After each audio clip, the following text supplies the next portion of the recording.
Hey, welcome to the Fantasy Football Game Plan. We're going to do a quick review of Week 6 and Draftkings main slate and jump right into the Week 7 rundown of the main slate.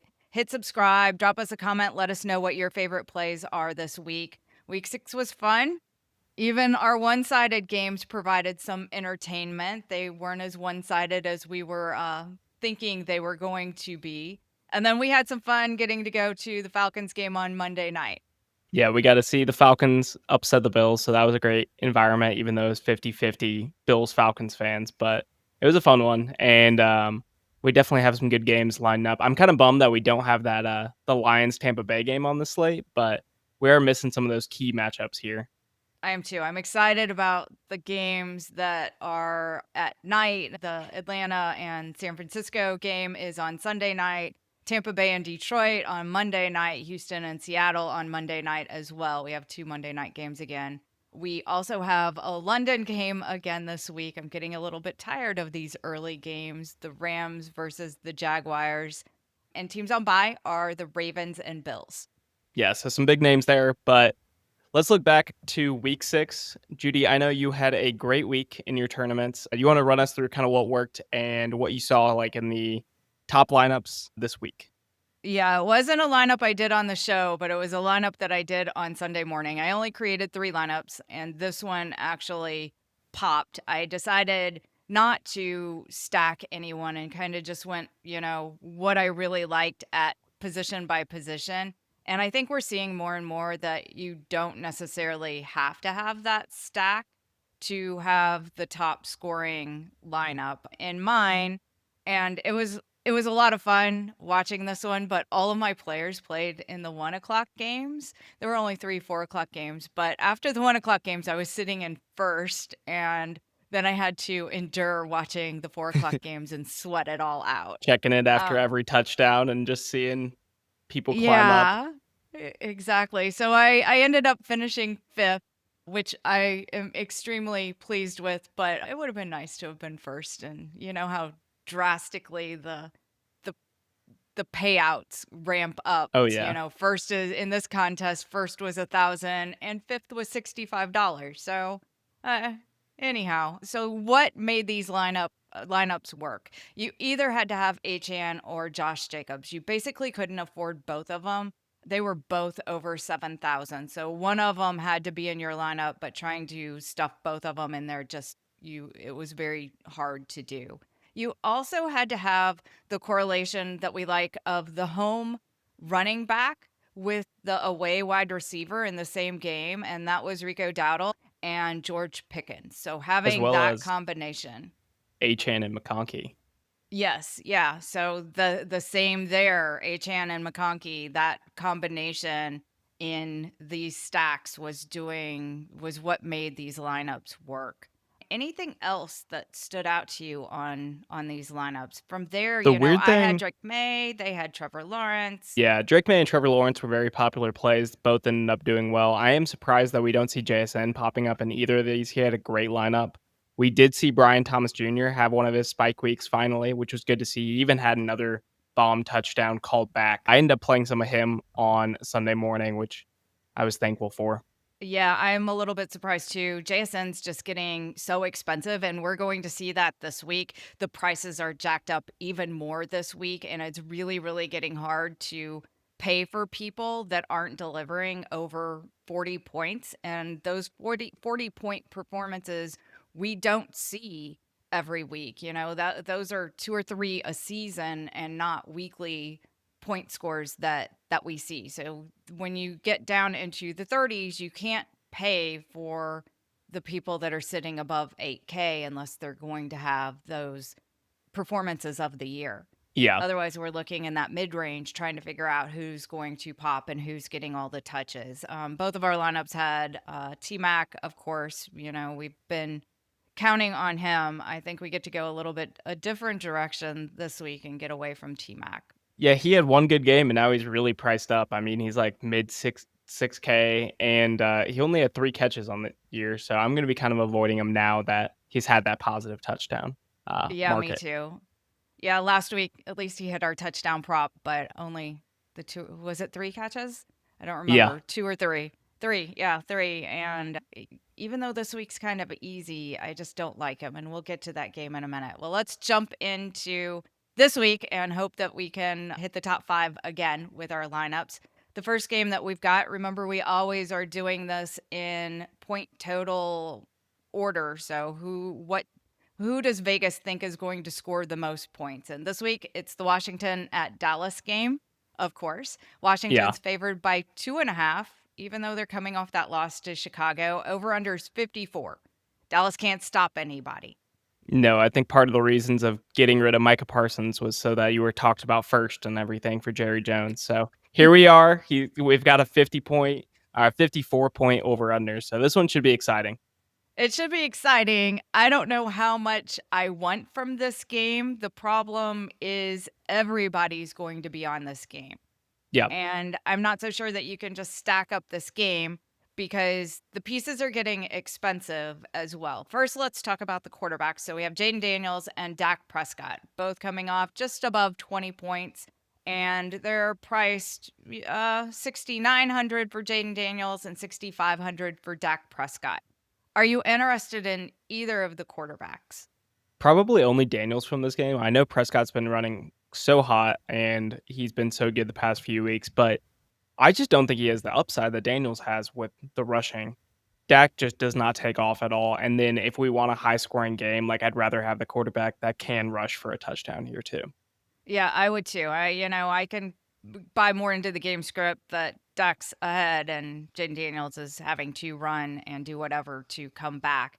But yeah, with the only $400 difference and Dak not rushing, you can see last week they each threw for 3 touchdowns, but we need, even more than that at 6,900. I need Yeah. you to pay for it, and Jaden Daniels is the only one that can do that. And I like the ability to rush on the Cowboys because we just saw what Carolina did to them rushing.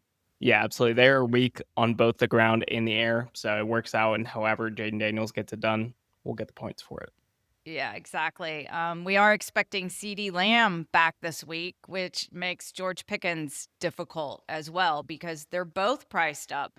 They're both over 7,000. CeeDee Lamb sitting at 7,500, and George Pickens got a $500 bump up to 7,300 this week. There is no way that Dak can support 2 $7,500 wide receivers. So Yeah, if one of you're those will going to be a stack right this choice. game, yeah, one of these is a right choice, or they're both the wrong choice and it gets shared, Yeah. which is kind of the way I'm leaning. In my lineups so far, I've not gone on the Cowboys side. I've assumed that Washington is going to do what they need to do to keep the Cowboys a little bit lower scoring. I actually do hope that we get CeeDee Lamb, not just for the game environment as a whole, so we get that 50 point total, but also I like George Pickens in this matchup. Washington is the most like man heavy defense, and that's where George Pickens thrives, especially if he's against the number 2 cornerback. I also think it would kind of like save his roster percentage too. Like if CD is playing, the field will be kind of split on where they go. So I really like Pickens if you're going to choose one of the two. Okay. If you're going to choose, then I guess so. How about Terry McLaurin on the other side? Is he going to be back? It looks like he's going to. I'm expecting him back. And do you like Yeah, they really need him because I know Noah Brown is now hurt too. I mean, Jaden Daniels is passing on like Chris Moore and some random Mhm. people. Honestly, I haven't really been touching a lot of the Washington Commanders wide receivers. I have more been focused on Zach Ertz. Zach Ertz just continues to crush his own defense and be that reliable outlet. So I like him as kind of like a mini stack with Jaden Daniels. So then you're getting some of the passing work, you're getting his rushing attack. And then Zach Ertz is a pretty viable tight end for this game. So that's kind of been how I've stacked this game, like a Daniels, Ertz, and then Pickens on the other side. I've been doing the same only on the Washington side. So I'm taking Daniels, I'm taking Ertz, and then I'm just getting out of this game. And I have other places where I feel like I have more information and that they're going to go to them. But just because I do feel like it can be one-sided. When CeeDee Lamb was in, we saw nothing from Pickens, and I'm really, really scared that it's going to go back to that. How about running backs? We saw what the Carolina Panthers put up against this Cowboys defense on the ground. Do you like Ja'Cory Krusky-Merritt? I do. I really like him. If you want to fade this game and just say it hits the under, these are not the pieces I need. I think Bill is a good piece of just like a one-off. Like this game's bad. Washington takes control and they're running for the entire second half, and Bill is getting those carries and accumulates them against a bad rushing defense. I think he's a good way to get different in this game. I do like him. I worry a lot about Jaden Daniels stealing his touchdowns in this game. And not only that, but we also saw them bringing in Jeremy McNichols at the goal line last week instead. So they'd let JCM run it all the way down, and then McNichols would get the goal line carries. And so I'm very worried about his touchdown availability and if he can actually get it into the end zone. And at 6,100, I really need him to. He was only, he still was only worth almost 7 points last week. He's got to have a better week. He's got to be back where he was 2 weeks ago for him to pay for this salary. Yeah. And Devontae is sitting there at 67. That's just a little too expensive. I haven't really been working him into my build so far. I had a pretty Yeah. off game against Carolina. And I just think, especially with CeeDee Lamb, he's not going to get 8 targets anymore for those games if Lamb is back. Yeah, I don't think so either. Any other ones to mention here, or shall we move on? That's about it. I'm not interested in Ferguson. I think he takes a huge hit with Lamb back. If Lamb is out, then I think Pickens is an even better play, and Yeah. Ferguson is viable. Yeah, everything that we're saying here is assuming that CeeDee Lamb is playing, which is what we have to go on right now. Mhm. But if he's out, I'm all back in on Pickens. He's he's a must play. All right, let's move it on to the Indianapolis Colts at the Los Angeles Chargers. Chargers are favored by 1.5, and the over/under is 48.5. Does Chargers being favored here, even though it's in LA, which is home, but it's not home, does that surprise you? It kind of does, especially because, I mean, both these teams have kind of had some cracks in their armor the past couple weeks. I mean, they have 9 combined wins, but the Cardinals took the Colts to the wire. The Dolphins took the Chargers to the wire, and maybe should have won that game too. So I think these teams are pretty even.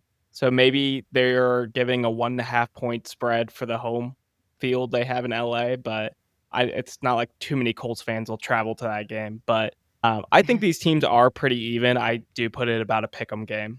All right. Well, I think the Chargers do look better at home. I'm not really sure how this game script goes, and let's go ahead and jump into the quarterbacks. So Daniel Jones or Justin Herbert, both the 6,400 for Herbert and Daniel Jones at 6,000. Is there a game script that supports 25 points for either of these quarterbacks? I think the only quarterback that could get there in this matchup would be Herbert, and that would be if they got down big and they're just airing it out. But the Chargers defense is really good against the pass. They kind of do let you run on them. So I don't think Daniel Jones has that ceiling here. Okay, I don't either. I do like Herbert. I've got a little interest in Herbert, but I just have, at 6,400 and 6,900 for Jaden Daniels, I like Jaden Daniels better. Yeah, I agree. If you look at our chart here for all the wide receivers, running backs, and tight ends, the flex on these teams, look at the price increases. Everyone's taking a price increase in this game. So that's telling me that DraftKings does expect this to be a pretty big game, but they are pricing everyone up accordingly because Jonathan Taylor, 300, Lad McConkey, another 300. Vidal, 500. Oronde Gradston, the tight end for the Chargers, took a $700 increase after Yeah. last week's performance as well. So this is getting a little pricey and a little scary for me. Let's go running backs. Jonathan Taylor, 8,800. Is this his performance of the season. Can he deliver for his 8,800? I do like this spot for him. And if we look back at the past couple of weeks of what are the Chargers giving up on the ground, we had Devon Achane with 34 points last week, and we had Bill Krosky Merritt at 31 the week before. So, I mean, as good of a runner as Jonathan Taylor is, he has that 45-point ceiling. You need a very competitive game.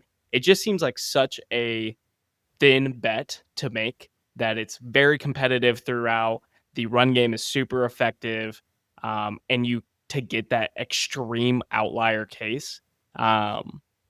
But in a tournament lineup, I could make an argument for him. I just haven't been playing him too much.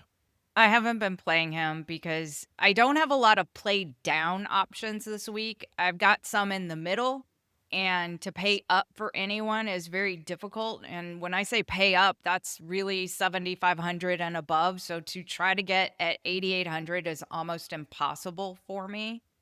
So I've been out on Jonathan Taylor this week. I do like the Chargers wide receivers, either Lad McConkey or Quinton Johnston if he's back. If Johnston's not back, then I'm all in on Lad McConkey. But if I he's back, I think pick one. It's going to Yeah, be like the Cowboys game.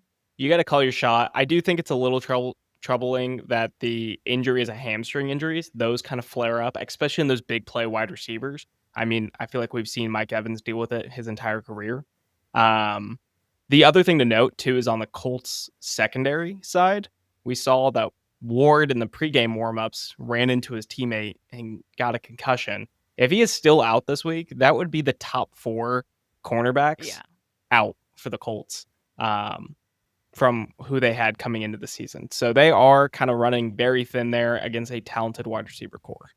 Yeah, I think that this game just lines up for what each team wants to do. So the Colts want to run the ball. Chargers are weak against the run. Colts are going to run Jonathan Taylor, and then the Colts are weak on the pass. And Chargers don't mind passing, and they've got talented wide receivers. So I think they find more success in the air. It's just, can they keep it going? Can they keep it moving? And how high can they get? Can they pay for their salaries here or not? Last week we all thought it was going to be Hassan Haskins or the Chargers running backs, or that there was going to be the true split like Jim Harbaugh told us. Yeah. And then it was all Vidal.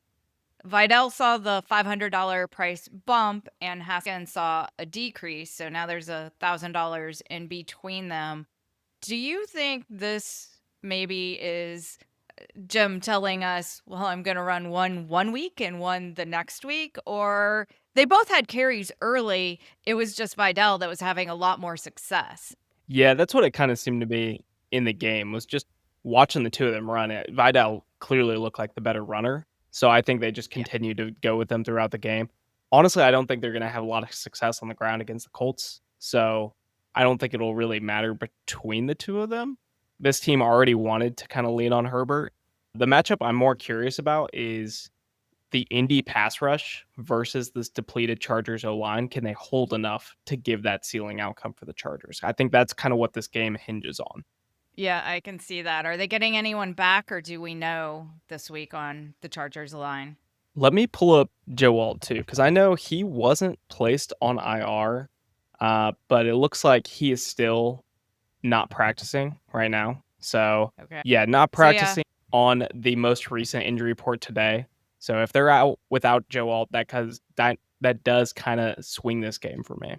Yeah, because that's what the Colts are going to have to do is put pressure on since they can't defend the pass if it gets over top.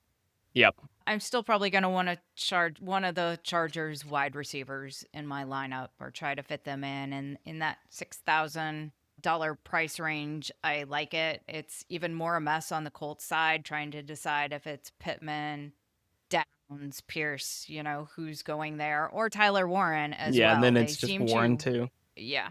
And Warren hasn't even had those big days either. And at 5,200, he's kind of pricey. He's a lot more expensive than Zach Ertz.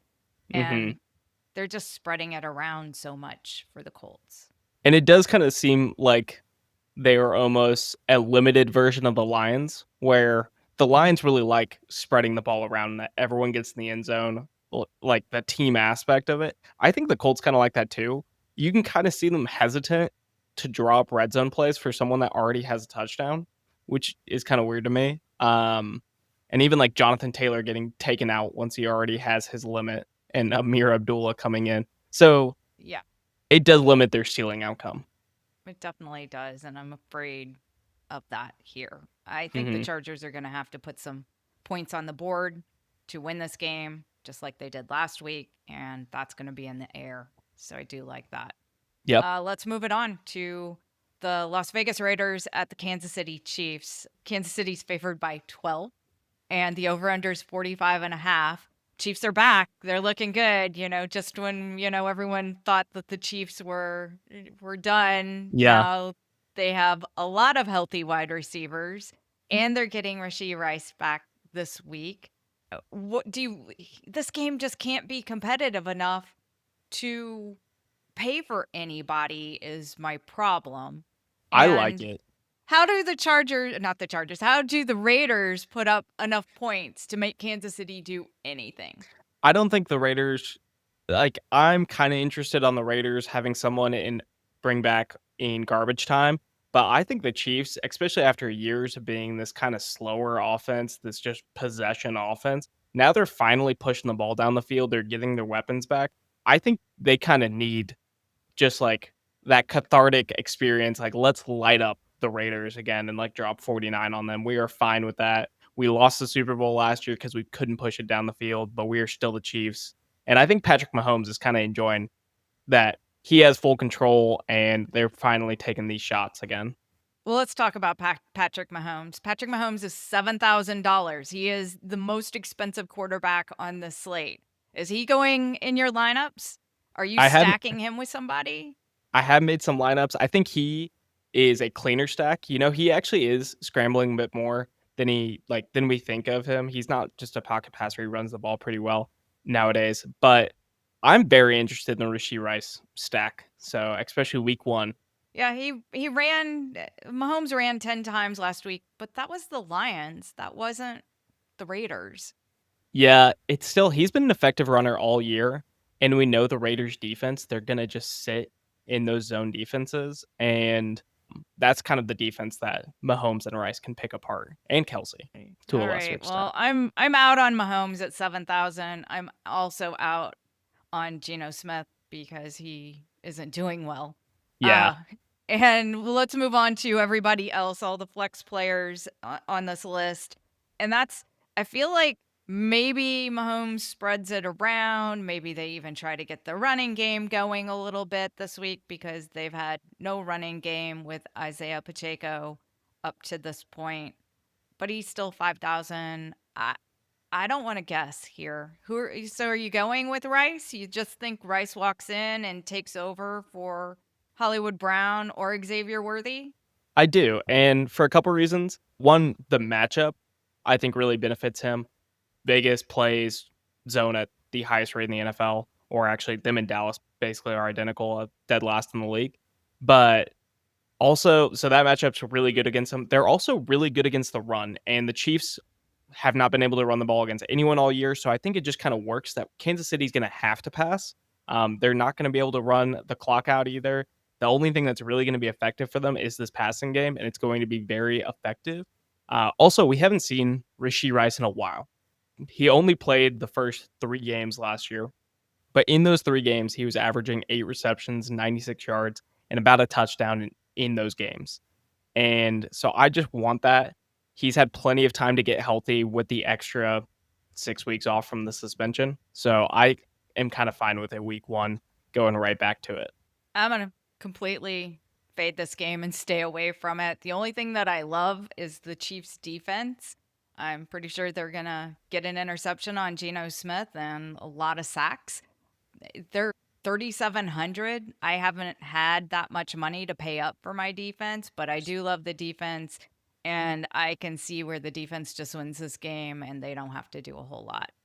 If you do think it's going to be the shootout, the couple of Raiders bring back options that I'm interested in, I've actually seen some rumors on Twitter X that Jacoby Myers is one of those names at the trade deadline that's trying to be moved, and he might be moved here pretty shortly. So it does kind of make me hesitate to put him in my lineups.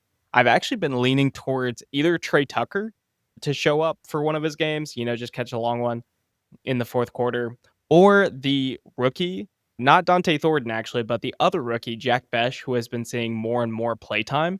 If Jacoby Myers Yeah. is somehow limited or traded away in the next couple days, Jack Besh, I think, would step into a majority of that role for them. Interesting. Well, I don't think we see Brock Bowers again this week. I had some interest in Michael Meyer, but I still like Zach Ertz better. Hmm. All right, let's move on to the New Orleans Saints at the Chicago Bears. Chicago's favored by 5, and the over-under is 45.5. I'd like this more in New Orleans, where it would be in a dome, but it's going to be raining in Chicago. Is this an under game because of the rain, or do you like any parts of this game? I still like it. I think both these teams can show up. Chicago's offense has looked very good throughout the season, and I think New Orleans has been respectable in their own front. So I am interested, especially monitoring DJ Moore's. If we have some consolidation of those targets from Caleb Williams, then I do like those pieces here. Odunze had some chances, so I think there is potential that this is, I don't think an elite game, but that second tier of games and can All right. produce some pieces. I think it can produce some pieces. New Orleans sitting at 1-5. They're probably one of the better teams, I feel like, for producing and for keeping teams honest in a game than their record leads to.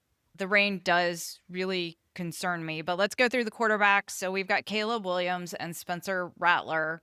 Rattler is throwing less than he was, but it's still, last week he threw 26 times. We're still seeing him throwing. He's just not, he's doing his job. He's not throwing interceptions, but he's not delivering 20 points that we need from him at 4,800. So he's Yeah.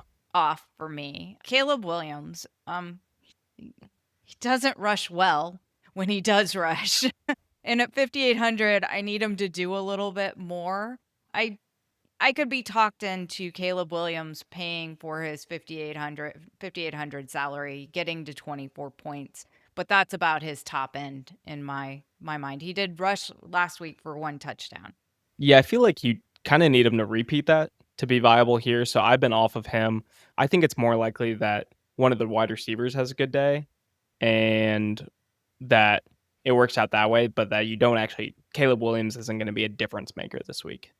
Yeah, so this is a game where I like that home running back, and I know you're not going to like him because you've never liked DeAndre Swift.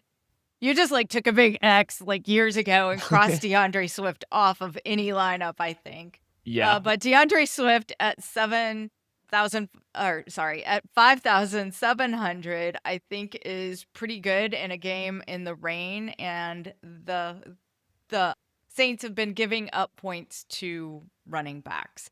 So I like him in this, and then I like bringing it back with Olave. Olave is just seeing way too many targets to not be in my lineups, because if he ever hits multiple touchdowns, he's going to need to be in your lineup. And when you're getting 10 targets, you have the potential of that happening every week. So you're on the Swift and Olave mini stack. The one that I've liked here is Odunze or either Luther Burden to a lesser extent. Luther Burden would entirely depend on if DJ Moore were to miss. But I like Odunze. And then on the other side, I really like Shaheed. This feels like a Shaheed game. The Bears, even though their defense has been solid for most plays, they're giving up explosive plays. So that would be like a 20-yard pass or like a 15-yard run by this definition. But that rate is 7.5% explosive play rate on that Bears defense. So that just screams to me Rashid Shaheed. We know he's going to have a couple bomb touchdowns throughout the year. And I kind of like him in this spot. He's pretty cheap. You are saving if you take his $4,500 salary to help you fit in some other places. You are, and I like that. I think both Olave and Shaheed are good options to plug into your lineup at this point of of the season because they just are seeing all of the work. And we Yeah. do know that they're both explosive players. And if given the right game, they could have an incredible week. So, yeah, going to either of them. But Shaheed, yeah, dropped to 4,500 this week. So he's the bigger bargain over Olave. I don't like the run game. I don't like Kamara splitting with Kendre Miller. Although he's seeing a lot of work, I'm just not, he doesn't look as good as he used to. I kind of agree. And Juwan Johnson had a couple of good weeks at tight end, but now it's really just consolidated to those wide receivers. Yeah, I do like the Romo Dunze. He had a horrible week last week at 5.2 points, so I do like him to bounce. He's only 6,600, and he didn't see a price increase. This is a game I like. Like I said, if it was in New Orleans, I think we would get a repeat of the New Orleans and New England game that we saw last week. The teams feel kind of similar, Chicago and um, New the England. Patriots, yeah. So I feel like we would get the same one. I'm just a little worried about that weather, but Yeah, I'm I'd still say gonna.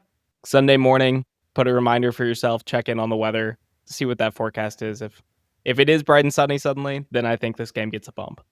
Exactly. All right, let's move on. We've got Green Bay Packers at the Arizona Cardinals. Green Bay is favored by 6.5, and over under is 44.5. No Kyler Murray, no Harrison, no running back for the Cardinals. What do you like here?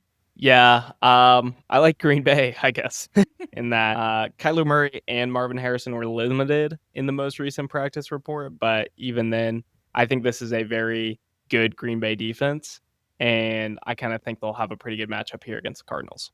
Green Bay has been a disappointment for me this season. Even their defense, the big games, I thought, last week I thought they would have a big game against the Bengals, and they actually struggled. They didn't look particularly good, even on defense or on offense. The offense can't really seem to get out of its way to get anything really rolling. Jordan Love hasn't looked awesome. He stayed at 6,200 this week. Do you like Jordan Love, Kyler Murray, or Jacoby Brissett? I really don't. I just think it's a bad matchup for the Cardinals quarterbacks, and then for Jordan Love, that wide receiving core is pretty decimated. We saw Dontavian Wicks also get injured last week, so they're just down another person there, and they didn't really have that true number one to begin with, and so now you're kind of losing the depth that made you strong in that wide receiver core. So I don't really like a solid performance here for Love.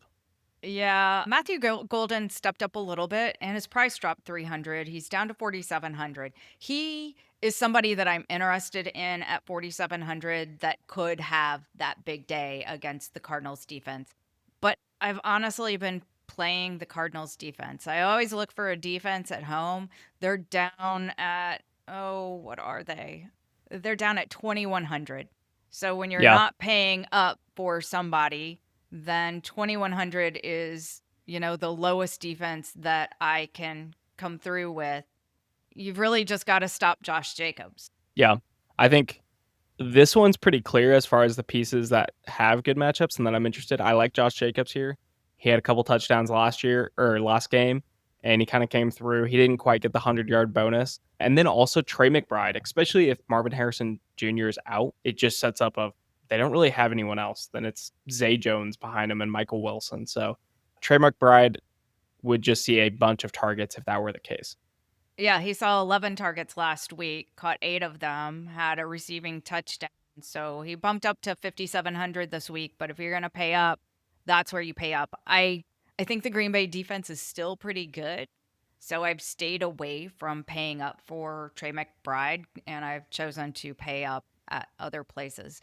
This game, I talked last week a little bit about, I want the teams that when they step on the field are screaming, I want to score a lot of points. And that's basically the Tampa Bay Buccaneers right now and the Detroit Lions.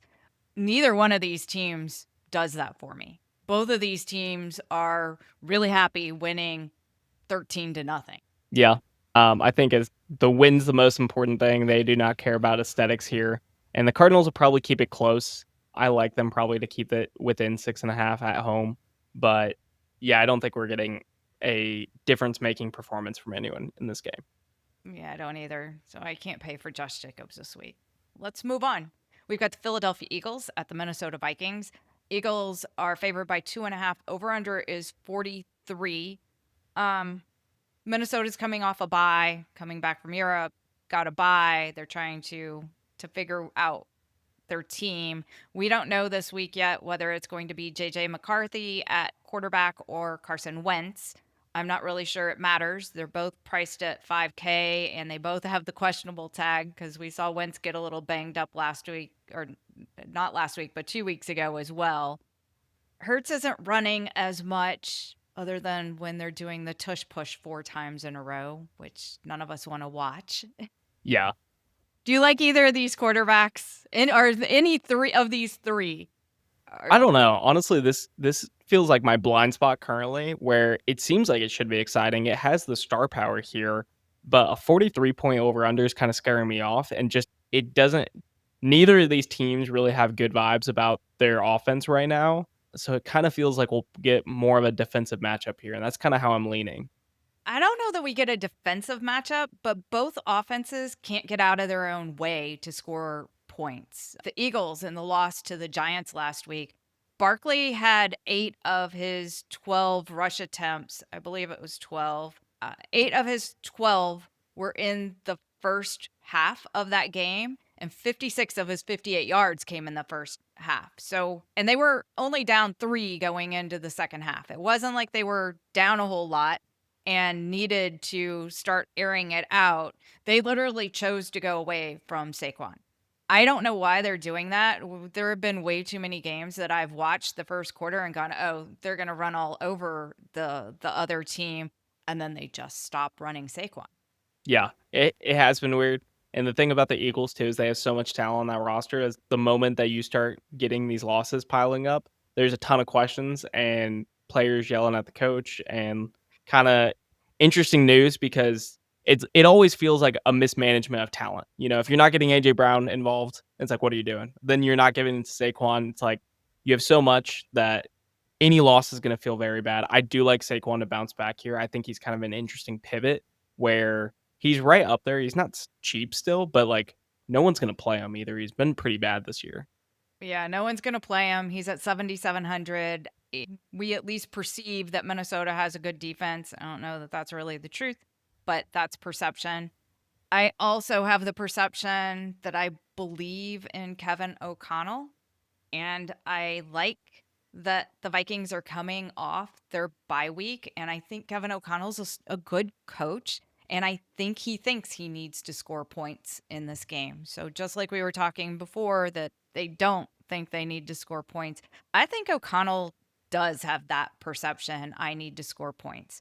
And if you're going to score points and you're the Minnesota Vikings, you're going to do it with Justin Jefferson. I've been trying to work Justin Jefferson into my lineups. He obviously is expensive at 7,600, but if you got to pick, if you want Saquon Barkley at 7,700 or Justin Jefferson at 7,600, which one are you picking?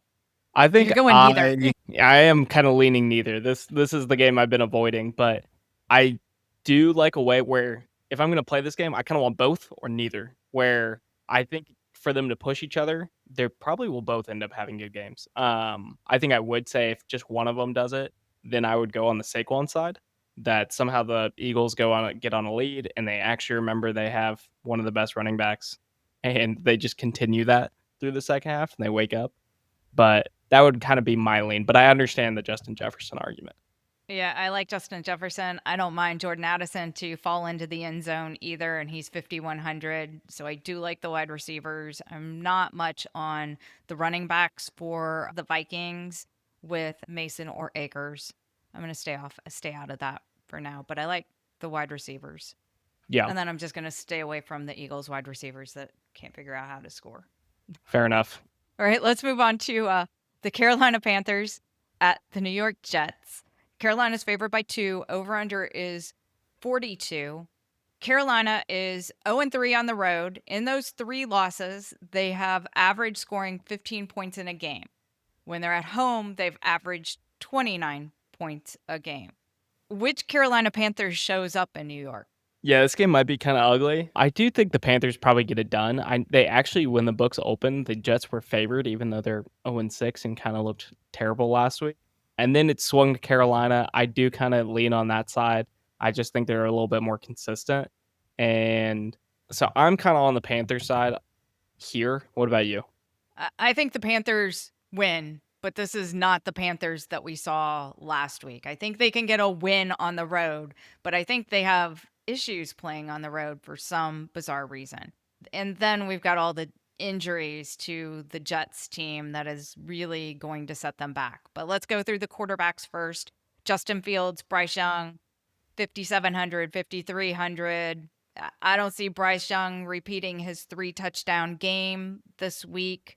And Justin Fields, you could maybe talk me into because he could scramble and he doesn't have a lot of people to pass to. So it'd have to be Justin Fields running the ball It that would, would make him worth it. yeah, basically be Justin Fields as a running back for 5,300 or 5,700. And then you get some passing work with whoever they have left to throw to. Yeah. So I think there are better quarterback options than either of these two. Let's go running back. So we saw Rico Dowdle last week killing it. Game. Monster game, 30 rush attempts, 183 rushing yards, toss in 4 more receptions.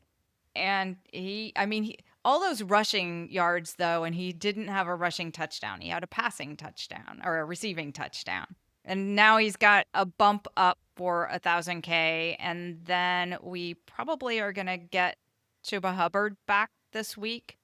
Do you like going back to Dowdle or I don't think the Jets I'm are kind of that weak off. against yeah. Yeah, I'm kind of off Dowdle. I mean, those were two great matchups against the Dolphins and then the Cowboys. So he was stepped up in those spots. And I just think with the price increases we're seeing, I mean, you're not getting a discount there either. He's at 6,800 after back-to-back number one finishes.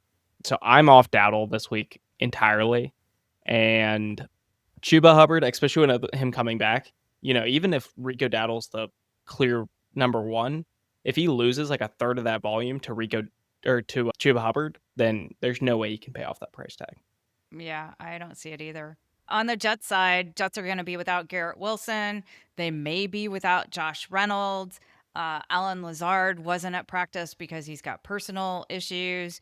I don't even know who they're going to pass the ball to other than Mason Taylor. So I do like Mason Taylor, their tight end at 3,400. And then you obviously have to like Brees Hall going against the Panthers and not having anyone else here on this team. But Brees Hall is 6,300. Which of those parts do you like, or just those two? Yeah, Brees Hall, I do kind of like it because what else do they have? But I think it's just going to make them a little bit too predictable. And Carolina's rushing defense doesn't seem to be quite as much of a pushover as they were last year. They kind of stepped up against Javonte Williams last week. I think he had 13 carries for 29 yards. So they did step up. And if that continues, I don't think Brees can really pay off his price tag. The only one I'm kind of interested in is maybe the Mason Taylor for the Jets, just because Yeah. he's the last man standing there. Yeah, he's it. So I do like him for that reason. But yeah, definitely the way to attack the Panthers is through the air, and it's going to be really tough for the Jets without any wide receivers to do that. Mm-hmm. I'm probably just staying away from most of this game. Same. You don't have to play this game. No, you don't. Let's go on to the New England Patriots at the Tennessee Titans. New England's favored by 7, over under 42. Last week, I played Drake May alone. I didn't Yep. feel I needed to stack him with anyone, and that was just fine. Although it would have been great to have stacked him with one of his wide receivers, either Boutte or Douglas, because they were so cheap. This Patriots team is like, we've seen it be Hunter Henry some weeks, and then Diggs, and then it's Kayshon Boutte for a couple weeks too. So it's very hard to call your shot on who it's going to be this week. It is. Do we see the Titans bounce up by firing their coach? Sometimes we get that, the coach is out of here bounce. Yeah. I don't think it can be any worse. So maybe the offense can actually look a little bit better and a little bit more confident, but maybe. I don't know. I didn't feel that they hated Callahan. I feel that they're just really bad. I thought they were kind of I- bad with everything. I thought the coaching was bad, but also the roster isn't going to suddenly get better because of a new coach. So, It's not. uh, yeah, I don't really like the Titans to show up here. The problem here is the Titans don't show up here and the Patriots don't have to do a lot. They're going to try to run the ball. They're going to try to figure out which running back they want to share it with, Travion Henderson or Ramondre Stevenson, and they're going to share it. And we've not seen the top performances, the top of the week go against the Titans because teams know they don't have to do that much. And so they kind of take it a little bit easier and don't beat up quite as much on the Titans. Yeah, I I don't am kind of the have same way. any pieces that I actually need this week in this game. No, you could go Hunter Henry. I feel like he's probably the most reliable, but even last week he was down at 3 targets. Um, and I actually really like some of the other tight ends on this slate, so I'm kind of completely off this game. The other person maybe I'll just bring up real quick is Io Manor with Ridley out. If Ridley is hurt, then maybe it goes all to Io Manor, but I don't think he'll be that effective, especially because that Patriots defense has kind of stepped up the past couple weeks with Christian Gonzalez back in the lineup. It has, and I just haven't seen that much out of Cam Ward. Yeah. You know, it's not Spencer Rattler delivering it to Olave was better last week than I think Cam Ward and Ao Manor could be this week. So I'm just Yeah. staying away from this one. Let's move on to the Miami Dolphins at the Cleveland Browns. Cleveland is favored by 2.5, over-unders 40.5. And this is actually the only game I have money on already this week. I took the Browns to cover their 2.5 points early on in the week. I feel pretty good about that. When does Mike McDaniel get fired? This might be the who gets fired bowl here too, because I think it would be unacceptable for the Browns to lose this game to Miami. I am also on. I have the same read as you, and I really like the Browns. I was surprised to see who people were picking in this game, and that it was pretty 50-50, where this one kind of screams to me that Browns should be like probably 4.5, 5 point favorites. Yeah, I think so as well. And if you can pay for that Browns defense at 3K, it's definitely the one that I'm targeting. I did it last week and they didn't score any points, but I'd go right back to them if you can squeak out 3,000 to pay for that Browns team. There's no way I'm playing Tua. Tua's not good against an easier team. Tua's not going to be any better against the Browns. Hopefully he doesn't get a concussion this week. And then Dylan Gabriel, they're not asking him to do a lot. They're not going to need to ask him to do a lot if the defense plays like we think it's going to. So I'm out on both of these quarterbacks. I'm assuming that you are as well. Yeah, me too. I think Tua's case helps your Cleveland Browns defense because typically when he has his interceptions, he has multiple. He doesn't just have the one interception day, he gets the 2 and 3 in there. So I am off both these quarterbacks here. Yeah, the only part that I particularly like is Quinshon Judkins. Last week he had a pretty down week. He was only worth 3.6 fantasy points, and he had a down week at under 4 points, and DraftKings bumped his price $100. So they must be thinking that, he's going to have a week here as well. So Judkins can end up running this ball a lot, and will put up what the Miami defense has allowed to running backs.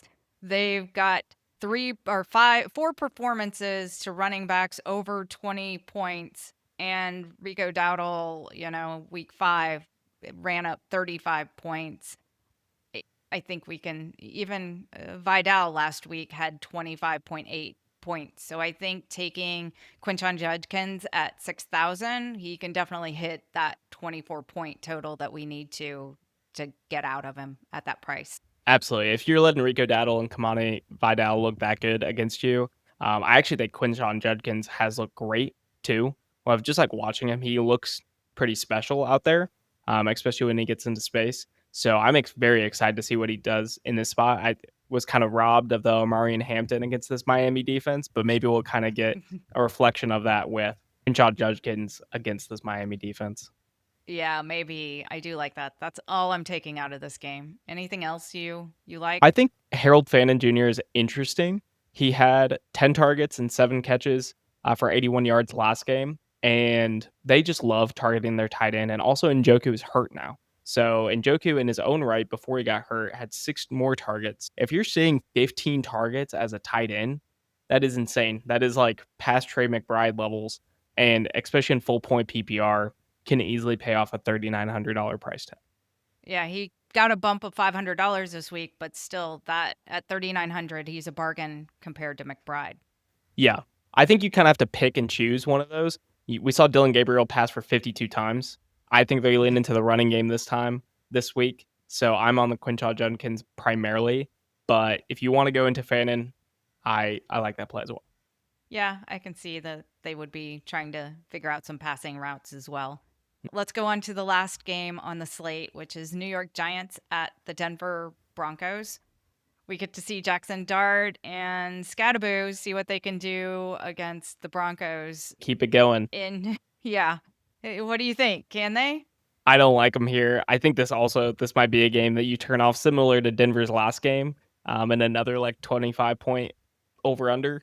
That's kind of what it's feeling like here. I just don't think the Giants have the weapons to put on pressure to Denver, and I think Denver can actually be pretty successful running. Yeah, I think so too. Quarterbacks, are you out on Dart and Nix, or do you like Nix maybe a little bit? They're 5,200 and 5,600.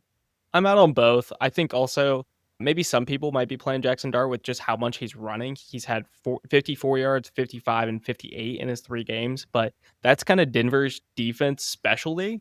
They held Fields to 31 rushing yards. They held Hurts to 3 rushing. And they held Daniel Jones to 2. So I think they're really good against mobile quarterbacks, and we'll probably see that dip down this week.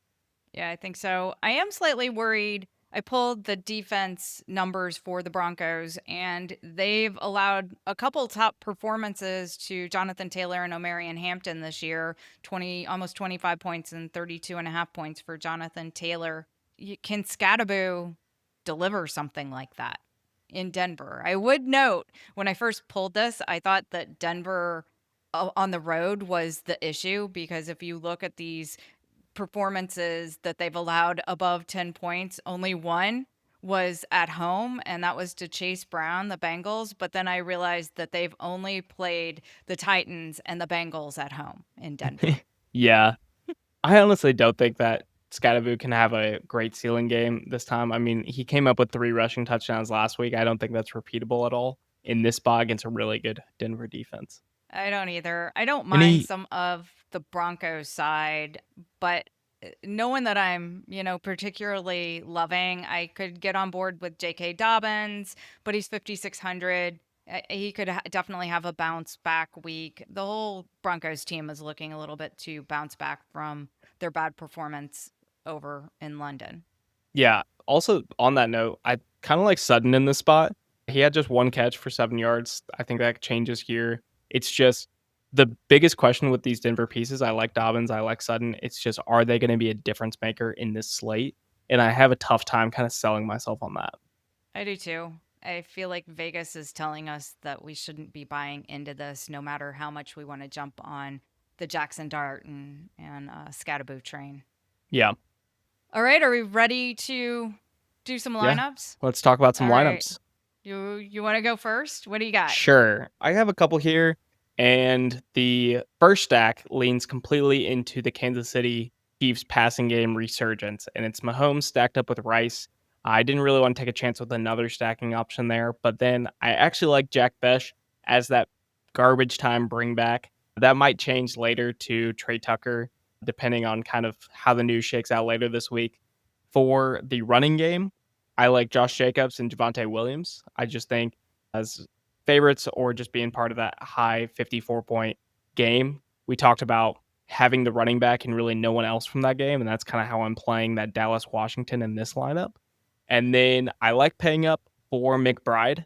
This is kind of assuming that Marvin Harrison Jr. doesn't play. Kind of my pivots would be dropping from McBride and maybe bumping up from Besh.